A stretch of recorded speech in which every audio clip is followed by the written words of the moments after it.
नमस्कार दोस्तों, अगर आपकी वृद्धावस्था पेंशन जनवरी, फरवरी और मार्च महीने की अभी तक नहीं आई है और आप परेशान हैं कि पैसा क्यों नहीं आया, तो आज की इस वीडियो में मैं आपको बताने वाला हूं कि आप घर बैठे अपना पेंशन का स्टेटस कैसे चेक करेंगे।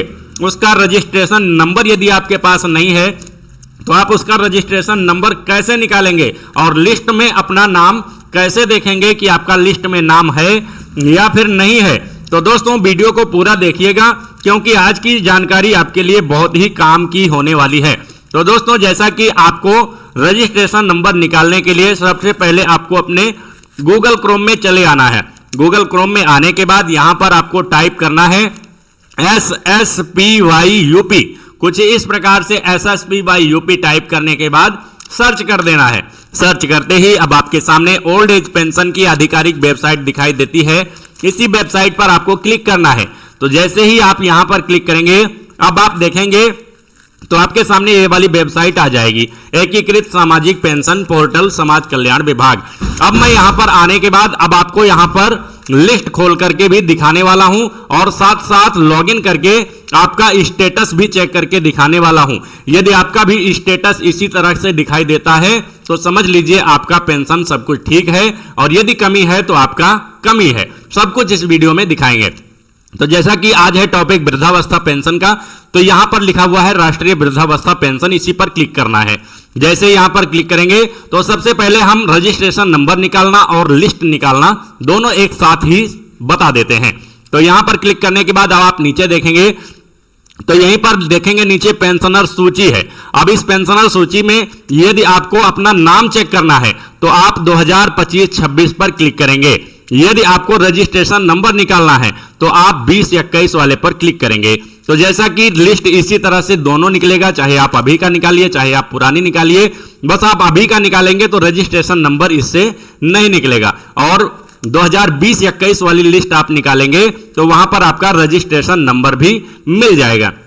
तो चलिए 2020-21 की लिस्ट निकाल करके रजिस्ट्रेशन नंबर निकाल करके भी दिखाते हैं, और आपका नाम था या फिर नहीं है वो भी जान लेते हैं। और इसके साथ साथ जो अभी फिलहाल में नए पेंशनर्स हैं उनका रजिस्ट्रेशन नंबर कैसे निकलेगा वो भी मैं बताऊंगा इसके लास्ट में। तो चलिए 20-21 पर क्लिक करते हैं, पेंशनर सूची 20-21। उसके बाद अब आप देखेंगे तो यहां पर जितने भी जिले हैं, उत्तर प्रदेश के 75 जिले हैं, सभी जिलों के नाम यहां पर लाइन से दिखाई देते हैं। अब आपको यहां पर अपना जिला सेलेक्ट कर लेना है। जैसे ही जिला सेलेक्ट करेंगे अब आपके सामने यहां पर विकास खंड का नाम दिखाई देगा लाइन से। अब आपका जो भी ब्लॉक लगता है आप अपने ब्लॉक पर क्लिक कर लेंगे। ब्लॉक पर क्लिक करने के बाद अब आपके सामने ग्राम पंचायत की पूरी लिस्ट यहां पर खुल करके आ जाएगी। अब आपका जो भी ग्राम पंचायत लगता है आप अपने ग्राम पंचायत पर सेलेक्ट करेंगे। ग्राम पंचायत पर सेलेक्ट करने के बाद अब आप देखेंगे तो आपके ग्राम पंचायत में जितने भी छोटे छोटे गांव हैं सभी गांव के नाम यहां पर दिखाई देंगे। अब आपका जिस भी गांव की लिस्ट में नाम है वही लिस्ट आपको खोलना है, और यदि आपको पता नहीं है तो आपको सभी लिस्ट खोल करके बारी बारी से चेक करना होगा किस लिस्ट में आपका नाम है। तो चलिए हम यहां पर खोल लेते हैं कोई सी भी लिस्ट।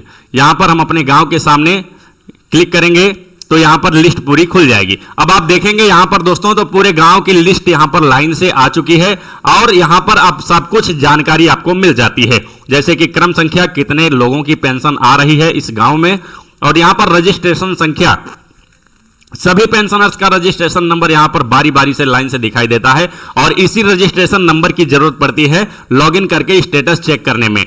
तो चलिए यहां पर रजिस्ट्रेशन नंबर लिखा हुआ है, यहां पर पेंशनर का नाम लिखा हुआ है, और पेंशनर के पिता का नाम भी यहां पर लिखा हुआ है, उनका लिंग लिखा हुआ है, मेल फीमेल जो भी है यहां पर लिखा हुआ है, और उनकी आयु कितनी है, उम्र कितनी है वो भी लिखा हुआ है, किस वर्ग से हैं, जनरल, ओबीसी, एससी, एसटी वो भी यहां पर लिखा हुआ है, और उनके पेंशन में कौन सा मोबाइल नंबर लगा है वो भी यहां पर लिखा हुआ है। जैसा कि पेंशन स्टेटस चेक करते समय यहां पर मोबाइल नंबर की और रजिस्ट्रेशन नंबर की जरूरत पड़ती है, तो दोनों यहां पर आपको दिखाई पड़ जाता है। यह है रजिस्ट्रेशन नंबर और यह है आपका मोबाइल नंबर, इसी का जरूरत वहां पर पड़ने वाला है। तो चलिए उसके बाद यहां पर आपको किस बैंक में, कौन सा बैंक आपके पेंशन में लगा हुआ है यह भी आपको दिखाई पड़ जाता है। उसके बाद अकाउंट नंबर भी आपका दिखाई पड़ जाता है। तो मतलब यहां से आप जानकारी पहले ले लीजिएगा, और इसी में आप 2026 वाली लिस्ट में आप अपना नाम भी ढूंढ लीजिएगा, आपका नाम अभी है कि नहीं है। यदि आपका नाम है तो आप यहां से रजिस्ट्रेशन नंबर ले लीजिएगा और अपना बैंक अकाउंट नंबर भी जान लीजिएगा, मोबाइल नंबर भी जान लीजिएगा। उसके बाद आपको फिर से चले आना है वेबसाइट पर। यहीं पर वेबसाइट पर आने के बाद राष्ट्रीय वृद्धावस्था पेंशन पर क्लिक कर लेना है और क्लिक करने के बाद अब आप देखेंगे तो नीचे यहां पर ऑनलाइन आवेदन करें। यदि आपको नया ऑनलाइन करना है तो यहां से आप कर सकते हैं, और यदि आपको स्टेटस चेक करना है तो आवेदक लॉगिन इस पर क्लिक करेंगे। जैसे यहां पर क्लिक करेंगे अब आप देखेंगे तो यहां पर सिलेक्ट पेंशन स्कीम, यहीं से आप ओल्ड एज पेंशन भी चेक कर सकते हैं और विधवा पेंशन भी चेक कर सकते हैं, दिव्यांग पेंशन भी यहीं से चेक कर सकते हैं। जैसा कि आज का टॉपिक है ओल्ड एज पेंशन, तो इस पर क्लिक करेंगे और यहीं पर रजिस्ट्रेशन नंबर डालेंगे। रजिस्ट्रेशन नंबर अभी आपको मैंने बताया ही था, लिस्ट खोल करके यहां पर रजिस्ट्रेशन नंबर मिल जाएगा। यदि फिर भी आपको रजिस्ट्रेशन नंबर नहीं मिल रहा है तो उसका भी तरीका मैं भी बताने वाला हूं। तो चलिए यहां पर अब जैसा कि रजिस्ट्रेशन नंबर डाल लेंगे और मोबाइल नंबर जो पेंशन में लगा है वही मोबाइल नंबर यहां पर डाल लेंगे और उसके बाद सेंड ओटीपी बटन है दोस्तों, इसी बटन पर क्लिक करेंगे। जैसे ही ये डिटेल डाल करके सेंड ओटीपी पर क्लिक करेंगे आपके मोबाइल नंबर पर एक 6 अंकों की ओटीपी पहुंच जाएगी। वो ओटीपी आप इस वाले बॉक्स में डालेंगे और ये जो कैप्चा दिखाई पड़ रहा है इस बॉक्स में डालेंगे। उसके बाद नीचे बटन है लॉगिन का, इसी लॉगिन बटन पर क्लिक करेंगे। जैसे ही आप लॉगिन बटन पर क्लिक करेंगे आपका पेंशन पोर्टल लॉगिन हो जाएगा। लॉगिन होने के बाद वहां पर लाइन से 1 2 3 ऑप्शन दिखाई देता है। पहला ऑनलाइन आवेदन करें, उस पर आपका सही का निशान लगा हुआ होना चाहिए, और दूसरा आवेदन को फाइनल लॉक करें, यह भी आपका सही निशान लगा हुआ होना चाहिए, और तीसरा आधार वेरिफिकेशन, वो भी आपका सही का निशान लगा हुआ होना चाहिए। यदि तीनों ऑप्शन पर सही है, सही का निशान लगा हुआ है, तो उसके बाद अब आप समझ लीजिए कि पेंशन बिल्कुल सही से भरा हुआ है, पेंशन में आपके कोई कमी नहीं है। उसके बाद एक कमी आपको वहां पर और चेक कर लेना है, आवेदन प्रिंट कर लेना है। आवेदन को प्रिंट करें। प्रिंट जब करेंगे तो वहां पर आप सबसे ऊपर देखेंगे यदि वहां पर कोई इशू आ रहा है, आपको डेथ दिखाया गया है या आपकी पेंशन ब्लॉक्ड की गई है, तो वहां पर उसका भी स्टेटस दिखाई देने लगता है।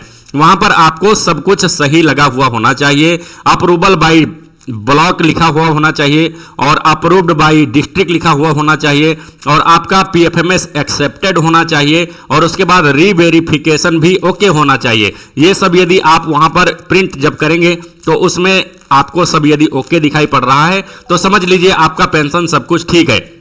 अब मैं बात कर लेता हूं कि यदि आपके पास रजिस्ट्रेशन नंबर नहीं है तो वो आप लोग कैसे निकालेंगे। तो दोस्तों वीडियो लंबा हो रहा है, वो वीडियो मैं भी आज ही अपलोड करूंगा कि यदि आपके पास रजिस्ट्रेशन नंबर नहीं है और 2020-21 की लिस्ट में भी आपका रजिस्ट्रेशन नंबर नहीं मिल रहा है तो आप लोग रजिस्ट्रेशन नंबर कैसे निकालेंगे, वो वीडियो मैं आज ही अपलोड करूंगा। वीडियो का लिंक भी मैं इसी वीडियो के कमेंट बॉक्स में या फिर पिन कमेंट के अंदर या फिर कहीं दे दूंगा, आप वहां से ढूंढ करके उस वीडियो पर भी पहुंच जाएंगे। तो रजिस्ट्रेशन नंबर कैसे निकालें वो वीडियो भी आज आएगी, इसलिए चैनल को सब्सक्राइब करके रखिए। जैसे ही वीडियो डालूंगा आपके पास नोटिफिकेशन पहले ही पहुंच जाएगा। तो चलिए दोस्तों बाय बाय। वीडियो बहुत लंबा हो रहा है, इसके लिए वीडियो देखने के लिए बहुत बहुत धन्यवाद। मिलता हूं उस वाली वीडियो में, तब तक के लिए जय हिंद दोस्तों।